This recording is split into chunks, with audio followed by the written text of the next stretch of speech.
channel saya, Kaviano Official, masih di kelas Logika Aristoteles. Pada kesempatan kali ini kita akan membahas mengenai tentang silogisme. Apa itu silogisme dan ada berapa jenis dalam silogisme Aristoteles? Ikuti terus pembelajaran tentang silogisme. Dalam logika Aristoteles atau logika klasik dikenal dengan istilah silogisme atau proses bernalar. Ada dua jenis silogisme, yaitu silogisme kategoris, premisnya tanpa bersyarat, dan silogisme hipotesis, premisnya bersyarat.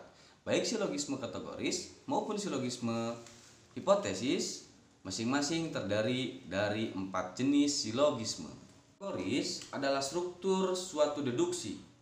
Deduksi itu adalah suatu penarikan kesimpulan dari yang bentuk umum menjadi bentuk khusus atau dari bentuk umum ke dalam bentuk yang khusus, yaitu berupa suatu proses logis yang terdiri dari 3 bagian. Masing-masing bagiannya berupa pernyataan kategoris atau pernyataan tanpa bersyarat.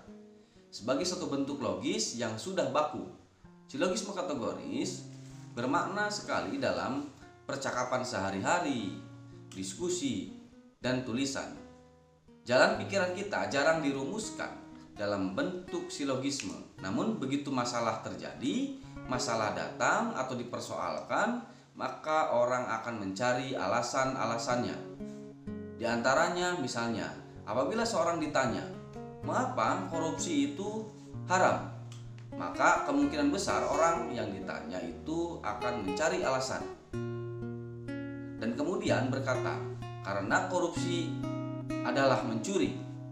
Jika kemudian diberi bentuk logis, maka dapat diperoleh silogisme kategoris sebagai berikut. Mencuri itu haram. Korupsi itu atau korupsi adalah mencuri. Maka korupsi adalah haram. Dengan memperhatikan kedudukan term pembandingnya dengan rumus M, maka dalam premis pertama maupun dalam premis kedua, silogisme kategoris dapat dibedakan ke dalam 4 bentuk atau 4 pola sebagai berikut. Yang pertama, silogisme subre. Bentuk silogisme yang term pembandingnya atau rumus M-nya dalam premis atau pernyataan pertama sebagai subjek atau rumus S, dalam premis kedua sebagai predikat atau rumusnya P. Polanya, perhatikan gambar di atas ini. MP, premis universal positif. Kemudian yang keduanya SM, premis partikular positif. Dan SP, konklusi partikular positif. Contoh, premis universal positif. Semua makhluk atau semua manusia atau hukumnya rumusnya M akan mati.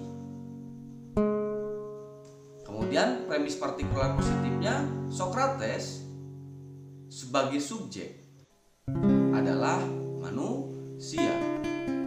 Konklusi partikular positif, jadi Socrates akan mati.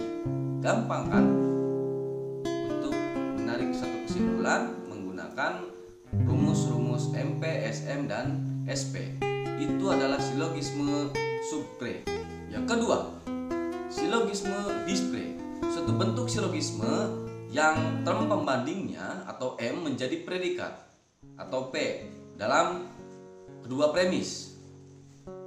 Polanya PM, premis universal positif, kemudian SM, premis partikular positif, dan SP, konklusi partikular positif. Contoh, semua orang yang berjasa terhadap negara atau predikatnya adalah pahlawan. M, pembandingnya. Premis partikular positifnya, Soekarno sebagai subjek adalah pahlawan. Tadi pembandingnya. Maka konklusi partikular positifnya, jadi Soekarno subjek itu adalah orang yang berjasa terhadap negara. Yang ketiga, silogisme bis sub. suatu silogisme yang term pembandingnya atau M menjadi subjek dalam kedua premis. Polanya MP, MS, dan SP. Oke, contohnya premis universal positif. Semua manusia, pembandingnya adalah makhluk berbudaya. Kemudian sebagian manusia itu makhluk yang berakal budi. Itu subjeknya. Jadi sebagian makhluk yang berakal budi, subjeknya adalah makhluk yang berbudaya. Nah, itu rumusan daripada silogisme bis sub. Keempat, silogisme pre sub. Suatu bentuk silogisme yang term pembandingnya dalam premis pertama sebagai predikat dan dalam premis kedua sebagai subjek. Polanya PM, MS, kemudian SP. Contohnya, semua influenza sebagai predikat adalah penyakit, itu pembanding. Sebagian penyakit, itu pembandingnya adalah mengganggu kesehatan. Jadi sebagian hal yang mengganggu kesehatan itu adalah influenza. Oke, kesimpulannya. Dalam menyusun suatu kategoris atau silogisme kategoris, haruslah diingat aturan-aturan perihal isi dan subjek serta predikat agar jalan pikiran kita itu sah. Yang pertama, term S, P, dan M dalam suatu pemikiran harus tetap sama artinya. Antara subjek, antara predikat dan pembandingnya itu harus sama-sama pikirannya gitu atau artinya. Dalam silogisme subjek dan predikat dipersatukan atas dasar pembandingnya. Pembandingnya masing-masing ya, atau M-nya masing-masing. Jika M sebagai term mayor atau universal ya, atau pembandingnya itu bersifat umum dan minornya atau partikularnya tidak sama, artinya maka tidak dapat ditarik kesimpulan. Contoh sebagai berikut nih. Yang bersinar di langit itu subjek. Kemudian itu adalah bulan sebagai predikat. Sekali lagi, yang bersinar di langit itu bulan. Nah, bulan itu subjek 30 hari sebagai predikat. Jadi 30 hari bersinar di langit. Itu jelas salah karena subjek, predikat, dan pembandingnya itu tidak bersifat universal atau pembandingnya tidak sama. Nah, ini yang dibicarakannya suatu predikat dalam bentuk wujud atau dalam bentuk yang sebenarnya bulan. Kemudian subjek yang keduanya itu adalah berarti atau berkonotasi sebagai hari. Jadi kesimpulannya nanti akan salah. Yang kedua, kalau subjek dan predikat dalam premis partikular atau sebagian, maka dalam kesimpulan tidak boleh universal atau menyeluruh. Oke? Sebab kita tidak boleh menarik kesimpulan mengenai keseluruhan jika premis hanya memberi keterangan tentang sebagian hal. Oke? Contoh kesimpulan yang keliru nih. Semua lingkaran itu subjeknya itu bulat, itu predikat. Nah, sebagian lingkaran itu gambar. Oke, bisa ditangkap. Jadi semua gambar itu adalah bulat. Nah, itu penarikan kesimpulan yang salah.